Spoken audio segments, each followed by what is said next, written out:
Hey guys, welcome back to the Readers. I hope you are having an amazing day. Let's get right into the stories. The first one is an entitled people story. Have you ever had a neighbor so awful you just wanted to get even? My neighbor poisoned my family historical tea, so I used her own words against her in a legal settlement to deliver the most expensive karma you ever seen. And the best part, it was all her idea. I inherited my childhood home from my parents 3 years ago. It's a beautiful property with mature landscaping, and the crown jewel has always been the massive oak tree in the backyard. That tree was easily 200 years old, with a trunk so wide it would take 3 people holding hands to circle it. My dad used to tell me stories about how his grandfather played under that same tree as a boy. It provided shade for about a third of my backyard and was just magnificent. The kind of tree that makes you feel connected to something bigger than yourself. When Karen moved in next door about 18 months ago, I knew within the first week that we were going to have problems. She introduced herself pleasantly enough, brought over cookies, made small talk about the neighborhood, but within 3 days she was knocking on my door with a complaint about the leaves from my oak tree. "They're falling into my yard," she said, like she was reporting a crime. "I shouldn't have to deal with your tree's mess." I explained as politely as I could that trees drop leaves. It's what they do. I offered to rake any leaves that blew into her yard myself, which I thought was a generous compromise. She didn't want compromise. She wanted the tree gone. Over the next few months, Karen's complaints escalated. The leaves were clogging her gutters. The roots were probably damaging her foundation. They weren't. Her house was a good 50 feet away. The tree blocked her afternoon sun. It didn't. The branches might fall and hurt someone. They were healthy and properly maintained. Every week brought a new reason why my tree was apparently ruining her life. I tried to be understanding, I really did. I had the tree professionally inspected and trimmed, which cost me about $800. I showed her the arborist's report, confirming the tree was healthy and posed no danger. I offered again to handle any leaves that came into her yard. Nothing satisfied her. She wanted the tree completely removed. When I refused, explaining that this tree was over 2 centuries old and had been in my family for generations, she started going around the neighborhood telling anyone who'd listen that I was being an unreasonable neighbor. She called the city twice trying to get them to force me to remove it. Both times the city inspector came out, looked at the tree, confirmed it was healthy and not violating any ordinances, and left. Then Karen started threatening legal action. She sent me a certified letter from her lawyer claiming the tree was a nuisance and demanding I remove it within 30 days or face a lawsuit. I consulted my own lawyer. He told me her case was baseless. You can't force someone to remove a healthy tree on their own property just because you don't like leaves. But he also warned me that she could still sue, and even a frivolous lawsuit would cost me time and money to defend. I sent a polite response through my lawyer declining her demand. I thought that would be the end of it. That's when things got worse. I first noticed something was wrong with the tree about 4 months after Karen's legal threat. The leaves on the lower branches started looking discolored. Then they started dropping earlier than they should. I'm not an expert, but I'd grown up with that tree. I knew what healthy looked like, and this wasn't it. I called an arborist. Not just any arborist, but a certified one who specialized in old-growth trees. Cost me $1,200 for him to come out and do a complete assessment of the tree. He spent 3 hours examining every inch of it, taking samples, checking the soil. What he found made my blood run cold. Someone had drilled holes into the trunk of my oak tree and poured something into them. Several holes, actually, drilled at an angle pointing downward so whatever liquid was poured in would flow deep into the tree's system. The holes had been filled with wood filler afterward to hide them, but the arborist found them. He'd seen this before. "This is deliberate poisoning," he told me. "Someone used herbicide, probably something with glyphosate or triclopyr. They drilled into the vascular system and poured it directly in. It's one of the most effective ways to kill a tree without being obvious about it." I felt sick. This tree had been healthy for 200 years. It had survived storms, droughts, diseases, and now someone had murdered it. The arborist took extensive samples and documented everything. He said he'd need to send the samples to a lab to identify exactly what chemical was used, but he was certain it was intentional poisoning. He also told me that given the size of the tree and how much poison had been used, there was probably no saving it. The damage was already done. I knew immediately who was responsible. Karen was the only person who'd been demanding the tree be removed. She'd threatened legal action. She'd made no secret of her hatred for this tree. But knowing and proving are 2 different things. I filed a police report. The officer who came out was sympathetic but explained that without direct evidence linking Karen to the crime, like video footage or a witness, there wasn't much they could do. Proving she bought the herbicide wouldn't be enough since lots of people own herbicides. I'd need something more concrete. I installed security cameras covering the tree in my entire backyard. Should have done it months ago, but hindsight is always perfect. Over the next several weeks, I watched my beautiful oak tree slowly dying. The arborist came back twice more to monitor its decline. Despite his best efforts to treat the surrounding soil and try to flush the poison from the system, it was too late. The damage was too extensive. The herbicide had destroyed the tree's ability to transport water and nutrients. It was essentially starving to death from the inside. Each visit from the arborist cost money. The treatments, even though they ultimately failed, cost money. The lab worked to identify the specific chemical used, which turned out to be a commercial-grade herbicide that you need a license to purchase in large quantities. Costs money. I was documenting everything, keeping every receipt, every report, every photograph of the tree's decline. My lawyer suggested we pursue a civil case. In our state, there are laws specifically protecting trees, and the penalties for intentionally destroying someone's tree are severe. He had me hire a professional tree appraiser, which cost another $600. The appraiser's report was eye-opening. Heritage oak tree of that size and age? He estimated its value at around $75,000.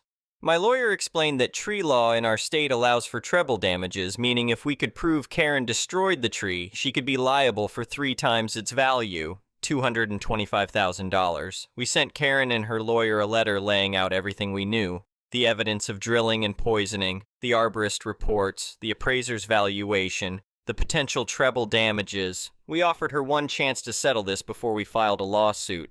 Her lawyer's response was aggressive and defensive, which told me we'd hit a nerve. They denied everything, claimed we had no proof, said they'd fight any lawsuit and countersue for harassment.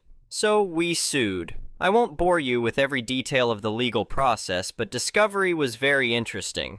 Karen had purchased herbicide, a lot of it, from a commercial supplier about 2 weeks before the arborist estimated the tree had been poisoned.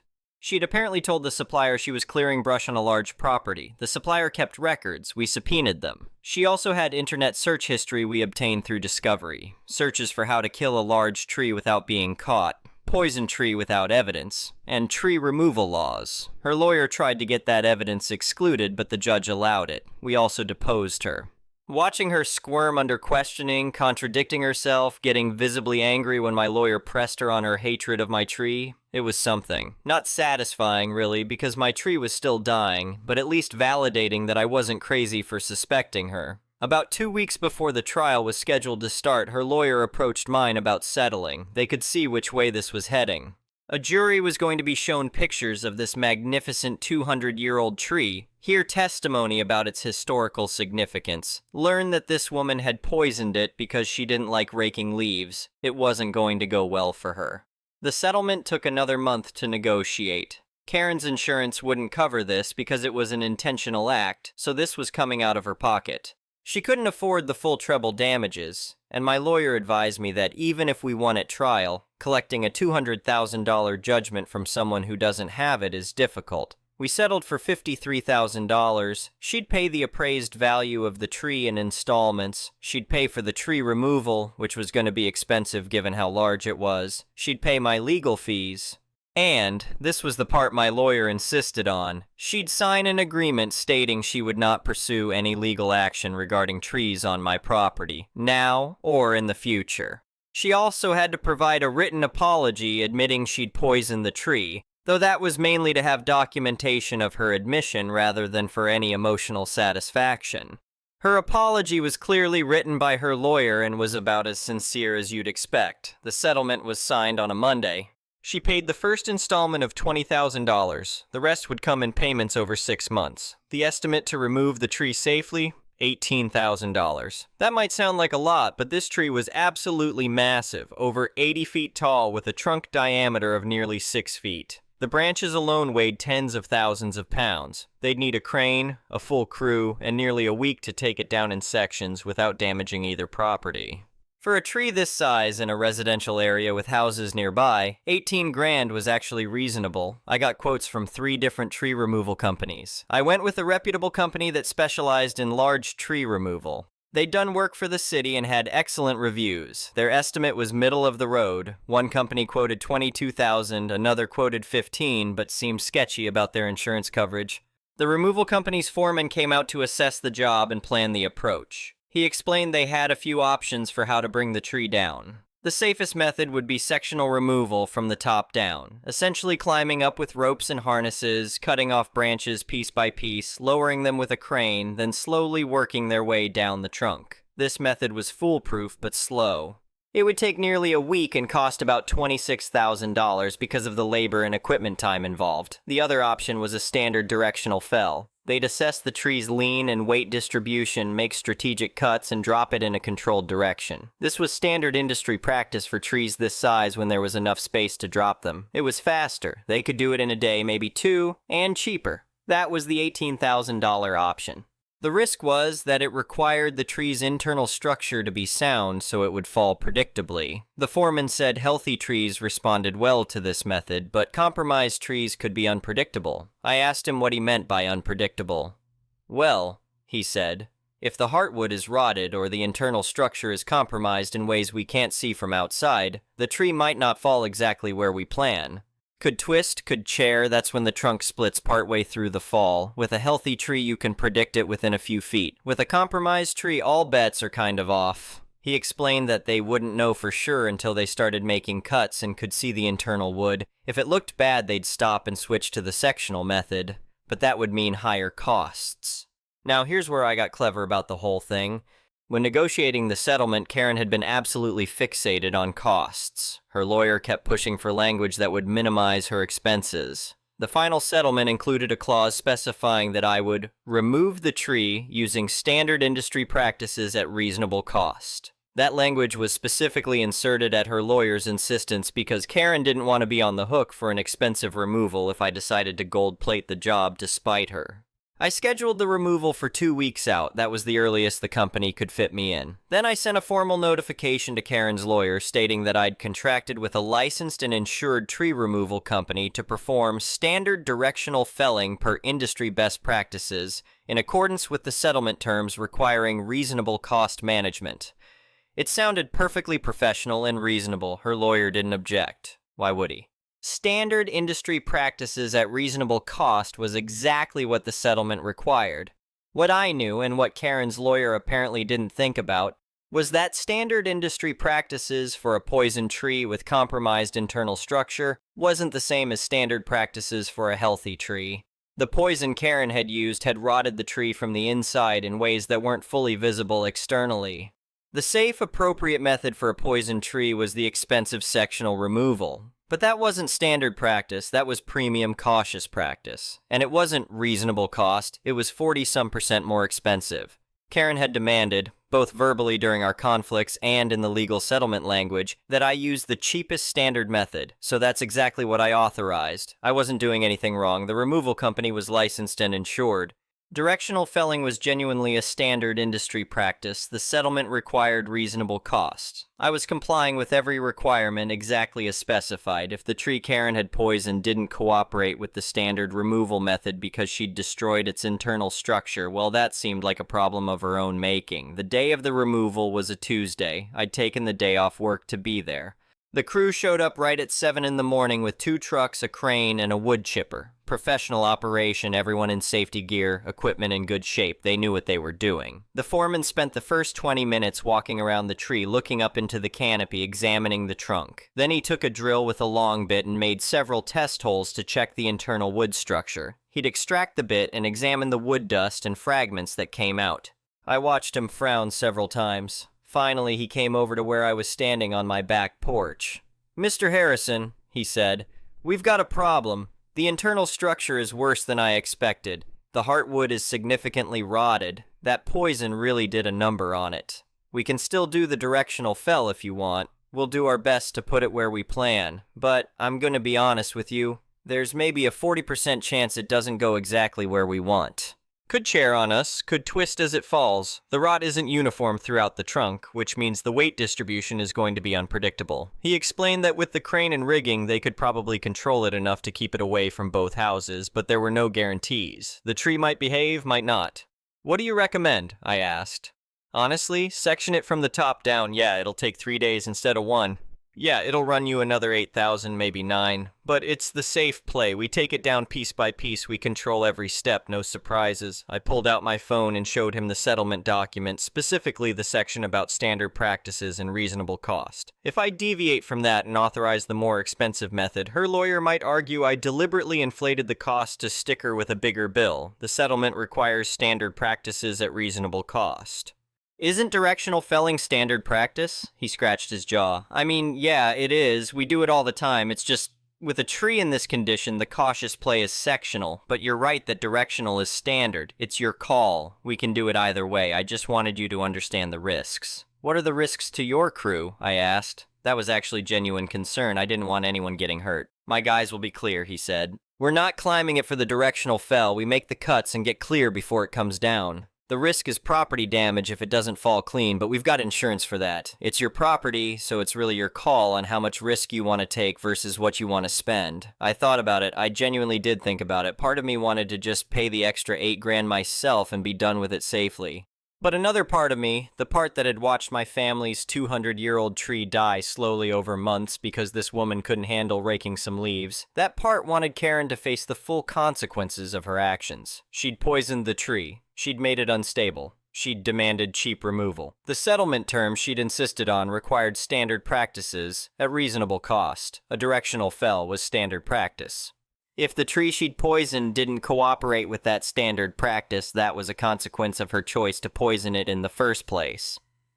Proceed with the directional fell, I told him. That's what the settlement requires, standard practice. He nodded. All right, we'll do our best to put it where we plan. Just maybe stay inside while we work.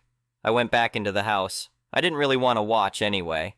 I'd been dreading this day since the arborist first confirmed the tree was poisoned. This tree had been part of my entire life. My childhood, my parents' lives, my grandparents' lives. Watching it come down, even already dead, was gonna hurt. I made coffee, tried to do some work on my laptop, couldn't focus. I could hear the crew outside, the sound of chainsaws starting up, people calling to each other, equipment moving. About 45 minutes in, I heard the foreman yelling.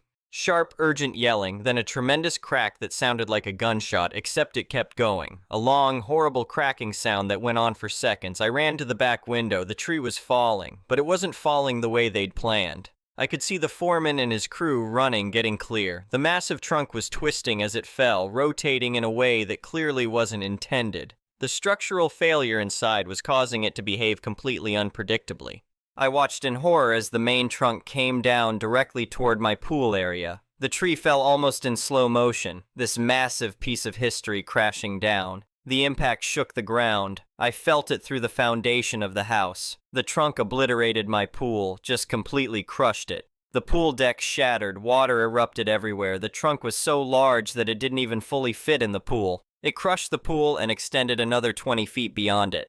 But that wasn't what made me freeze. As the trunk twisted during the fall, the crown of the tree, the top 40 feet with all the heaviest branches, twisted the opposite direction. Two massive branches, each one probably 3 feet in diameter and large enough to be a decent-sized tree on their own, crashed directly through Karen's roof. The sound of her roof caving in, the shattering of wood and shingles and whatever else was up there seemed to go on forever. Dust and debris exploded out.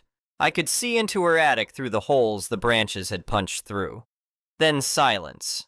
Just the sound of water pouring out of my destroyed pool. The foreman was already on his radio. I could hear him through my window, calling for additional equipment, calling someone else, talking fast. His crew was checking to make sure everyone was okay. No one was hurt, thank God. They'd all gotten clear in time. I went outside. My pool was completely destroyed. Just gone. The massive oak trunk lay across where it had been. Chunks of concrete and pool liner were scattered everywhere. Water was still draining out, flooding that section of my yard. I looked over at Karen's house. Two enormous branches had punched through her roof on the side facing my property. One had gone through what I knew was her master bedroom. The other had crashed through closer to the back, probably her bathroom or a spare bedroom. The branches were stuck there, partially inside her house, partially still sticking out. Her roof was just gone in those sections. I saw her front door fly open. Karen came running around the side of her house, stopped, and just stared at the destruction. Her face went white, then red. Then she turned and saw me. She started screaming. I couldn't make out every word, but the general theme was clear. This was all my fault. I should have removed the tree sooner. I was liable for the damage to her house. She was going to sue me into oblivion. I was honestly still in shock. I just told her I needed to check on my property and deal with my insurance, and she should do the same. She kept screaming, but I went back inside and called my insurance company. My adjuster came out that afternoon. By then, Karen had apparently called her insurance too, because there was another adjuster from a different company examining her property. The tree removal foreman was still there as well, documenting everything, taking photos, writing up his incident report. My adjuster was a middle-aged guy named Tom who'd apparently seen everything. He walked around my destroyed pool, took probably 100 photos, examined the tree trunk, and asked me a lot of questions. I showed him all the documentation, the arborist reports about the poisoning, the lab results identifying the herbicide, the settlement agreement where Karen had paid for the tree removal, the notification I'd sent to her lawyer about using standard directional felling per the settlement's requirement for reasonable cost. He read through everything carefully, then actually laughed. Not a mean laugh, more like an amazed laugh. "This is the wildest thing I've seen in 15 years of adjusting," he said. "So she poisoned your tree, you sued her, she paid you and agreed to pay for removal, and then specifically demanded cheap removal in the settlement. Then the tree she poisoned didn't cooperate with the cheap removal method and fell on her house." "That's the situation," I confirmed. "Your pool is covered under your homeowner's policy," he said. "We'll process the claim. Given the age of the pool and depreciation, you're probably looking at around $12,000 after your deductible. If you want to file a claim against her for the depreciation and deductible, you could, but..." He gestured at her house. "She's got her own problems now." Over at Karen's house, I could see her talking to her insurance adjuster. Well, talking is generous. She was gesturing wildly, pointing at the tree, pointing at my house, clearly agitated. Her adjuster came over to talk to my adjuster. Insurance people apparently all know each other or at least speak the same language. They talked for a few minutes, comparing notes. Then Karen's adjuster asked if he could see the settlement documents and the arborist reports. I showed him copies of everything. He read through it all, asked me a few questions about the timeline, then asked to speak with the tree removal foreman. The foreman explained what had happened, showed his pre-job assessment notes where he'd documented the internal rot. Explained that he'd warned me about the risks and offered the safer sectional removal option. Confirmed that I'd instructed him to proceed with the standard directional fell per the settlement requirements. Karen's adjuster looked at her. "Did you sign this settlement agreement?" "Yes, but..." "Did you insist on this language about standard practices and reasonable cost?" My lawyer said, "Ma'am, I need you to answer the question. Did you or your lawyer insist on this language?" She hesitated. "We wanted to make sure he didn't deliberately inflate the costs." The adjuster made notes. "And you did poison this tree?" "I have a settlement that..." "The settlement includes your written admission that you poisoned the tree. I'm just confirming." She didn't answer. The adjuster sighed. "Mrs. Morrison, I'm going to be straight with you. This is complicated. The tree fell during a removal operation, which might normally be covered. But the tree fell unpredictably because it was structurally compromised by poison. Poison that you admitted to using. And the removal method that was used, which was inadequate for a poisoned tree, was used specifically because you demanded it in the settlement." "That's not fair!" Karen shouted. "He should have used the safe method." "The settlement you signed required standard practice at reasonable cost," the adjuster said. "Directional felling is standard practice. The safer method would have been more expensive, which would have violated the terms you insisted on. He complied with your requirements." I stayed quiet. This was between Karen and her insurance company. "We'll cover the emergency repairs to make your house weather-tight and safe," her adjuster continued. "Temporary roof, structural stabilization, that kind of thing. That'll probably run around $15,000. But the full restoration, repairing the rooms, replacing the roof properly, fixing all the interior damage, I'll need to review this with my supervisor, but this might be denied based on the causal chain here." Karen's face went from red to purple. "What does that mean?" "It means your insurance probably isn't going to cover all of this because the damage resulted from your own actions. You poisoned the tree, making it unstable. You demanded a removal method that was inadequate for an unstable tree. The damage is a direct result of your choices." "That's ridiculous. This is what I pay insurance for." "You pay insurance for accidents and acts of nature, not consequences of your own admitted misconduct. I'll submit the claim, but don't be surprised if it's partially denied." She tried to argue more, but he basically shut her down and said she'd receive a decision in writing. After the adjusters left, I spent some time just staring at the wreckage. The tree removal crew was beginning the process of cutting up the fallen tree, which was now infinitely more complicated than if they'd just taken it down in sections to begin with. The foreman told me it was going to take at least 3 weeks to clean up this mess and probably cost significantly more than the original estimate. How much more? I asked. He scratched his head. Hard to say until we get into it. But this is one of the most complicated removals I've ever dealt with. The tree's laying across 2 properties. It's broken into unpredictable pieces. We've got to be careful not to damage anything more than already is damaged. We need additional equipment. Honestly, probably in the $30,000 to $35,000 range. That was nearly double the original estimate, but the settlement specified Karen would pay for tree removal, and this was tree removal.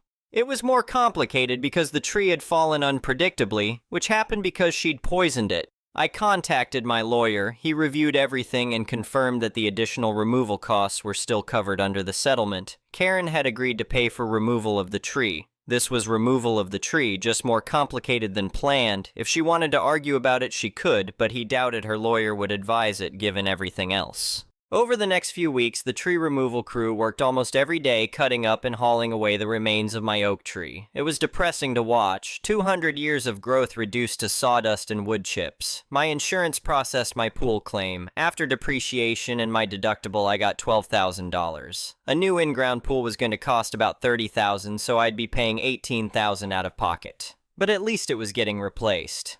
Karen's insurance sent her their decision. I only know about this because she came over, waving the letter, screaming that this was all my fault. They agreed to cover the emergency stabilization, which they'd already done, to the tune of about $15,000. But they denied the full restoration claim, citing that the damage resulted from her deliberate actions, poisoning the tree, and her contractual demands requiring inadequate removal methods. She was on the hook for the rest. I later heard from another neighbor that the full repair bill for Karen's house was somewhere around $45,000. New roof, rebuilding the 2 rooms that had been destroyed, fixing all the water damage and structural issues from the branches punching through. Her insurance covered $15,000. She had to pay $30,000. Then the final bill from the tree removal company came, $34,000. Per the settlement, Karen owed that.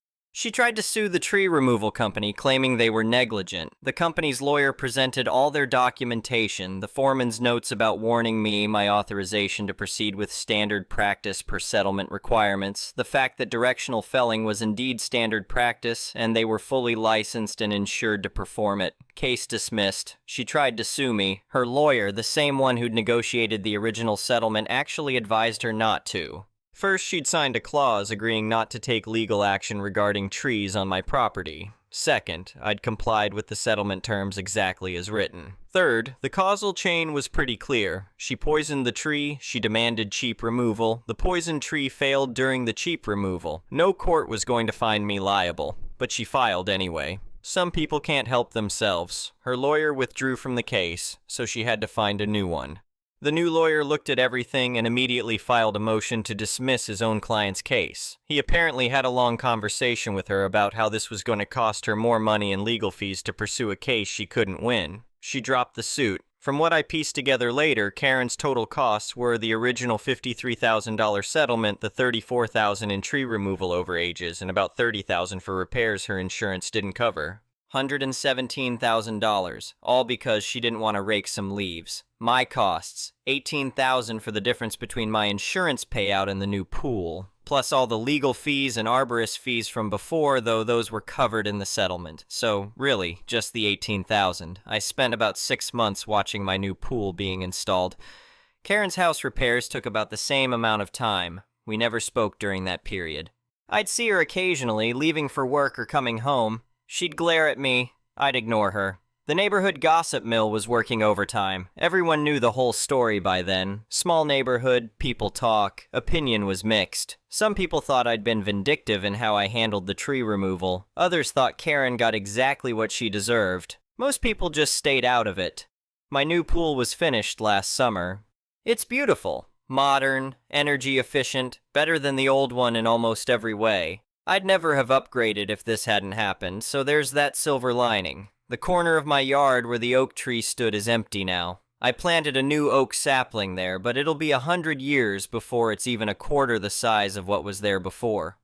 Sometimes I sit out by the pool and look at that empty space, and I still get angry about what Karen did. But then I look over at her house and remember what happened, and the anger fades a bit. About 8 months after everything was settled, a for sale sign went up in Karen's yard. I don't know if it was the financial hit, the embarrassment, or just that she couldn't stand living next to me anymore. Probably all three. She never spoke to me before she moved. No apology, no acknowledgement, nothing. I watched the moving truck load up her stuff and drive away. Good riddance. The new neighbors are nice. Young couple with a toddler. I introduced myself the day they moved in and made a point of telling them about the neighborhood, including pointing out the young oak tree in my yard and explaining what had happened with the previous neighbor. I wanted them to hear it from me first, before anyone else told them their version. They were appropriately horrified by the story. The husband, who apparently does something with construction management, actually laughed when I explained the settlement terms and how the tree fell. "That's some impressive malicious compliance," he said.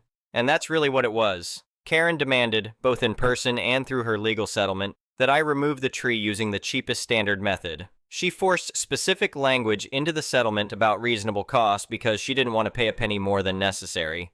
She got exactly what she demanded. What she didn't think about was that you can't use cheap standard methods on a tree you've poisoned. The internal rot and structural instability from her herbicide meant the tree needed special handling. But she demanded standard practices at reasonable cost, and I gave her exactly that. When the foreman warned me about the risks and offered the safer but more expensive sectional removal, I could have paid the extra $8,000 myself. But that would have violated the settlement terms she'd insisted on. She'd literally demanded I use the cheapest standard method, and the settlement was written to require it, so that's what I authorized. The tree fell wrong because she'd killed it, and the cheap removal method she'd demanded couldn't handle the instability she'd created. Her own poison and her own penny pinching combined perfectly to drop 2 massive branches through her roof. She didn't just get bitten by karma. She complied with her own demands so thoroughly that she destroyed her own house. She wanted that tree gone fast and cheap, and she got her wish delivered exactly as she specified, with exactly the consequences her own actions created. That's not karma. That's not coincidence. That's malicious compliance with her own requirements. The tree got its revenge, and I just followed her instructions. Sometimes I sit by my new pool in the evenings looking at that young oak sapling, and I think about all of this. I miss the old tree, I really do. 200 years of history, gone because someone couldn't handle autumn leaves. But I also smile knowing that Karen spent over $100,000 and eventually fled the neighborhood, all because she got exactly what she demanded. Every penny she spent, every bit of damage to her house, every consequence she faced, it all flowed directly from her own choices. She poisoned the tree. She demanded cheap removal. The settlement enforced her demands, and the poisoned tree didn't cooperate with the cheap removal method. Cause and effect, action and consequence. She wanted that tree gone using standard practices at reasonable cost, and she got exactly that. The fact that the tree she'd poisoned couldn't be safely removed using standard practices, well, that was something she should have thought about before she started drilling holes and pouring herbicide. Play stupid games, win stupid prizes. Karen played, and she definitely won. And me? I got a new pool, a young oak tree that I'll nurture for the next 50 years, and the satisfaction of knowing that sometimes justice is just a matter of giving people exactly what they ask for. The next one is a malicious compliance story. This is going to be fun. I have waited a month to post this. This is about my dentist. I am on Medicaid, which covers my dental care. For some backstory, I only went to this dentist because they were close and I had an emergency. My tooth broke in December of 2025. I called and made an appointment, but they had to wait for insurance to approve it. Whatever. So I waited. Then I waited even longer because this dentist did not have any appointments available for a while. 7 months later, I ended up having to pay out of pocket for an emergency root canal somewhere else. I finally felt relief and honestly wished I had known about that dentist sooner. Later, my original dentist called to reschedule my upcoming cleaning appointment. They moved it to the next day instead of the following week. I have a disabled child, and I had been up all night. I slept for most of the day and missed the appointment. They called me while I was asleep and left a voicemail saying they would charge a $50 no-show fee. I ignored it. Then they called to confirm my upcoming root canal, the one I had been waiting for forever. I had already canceled that appointment before, but I guess they had not actually canceled it, and I no longer needed it anyway. On the phone, I canceled it again, and they let me know that I owed $50 for the missed appointment. Now, before we go full throttle, I have worked selling insurance and have gone to school for medical billing. I know some laws, on both sides of the insurance situation. I told them they could not charge me for a missed appointment because I am a Medicaid recipient. She told me that per policy they were allowed to. I reminded her that it is illegal to charge me for a missed appointment. She said, "Yes, ma'am, we can. It's our policy and we can charge it." I responded, "No, you can't. I receive Medicaid and it is illegal. I'm pretty sure state law overpowers policy." Then she said the words I did not want to hear. "If you don't believe me, call your insurance." Okay, bet. So I maliciously complied and called the state dental insurance. And of course they said the dentist could not charge me $1. The state decided I needed to file a complaint with the dental board and with the state insurance. Okay, I would still comply. After filing the complaints, I received letters from the state saying that yes, they would be investigated and so on. The same day I got the letter from the state reminding the dentist that it was illegal, the dentist decided to drop me as a patient over that one missed appointment. I already knew that if I filed a complaint, my care there would no longer be adequate, so it was not a loss to me. I had already found a dentist who did a root canal in 30 minutes and is actually amazing. I am willing to pay for a good dentist, so in the end I gained a great dentist. I will not know the full fallout, except that an audit might happen. So the lesson here is this: if you do not know the law, do not act like you do. And policy is not above the law. Sorry, not sorry. Anyway, thank you for watching.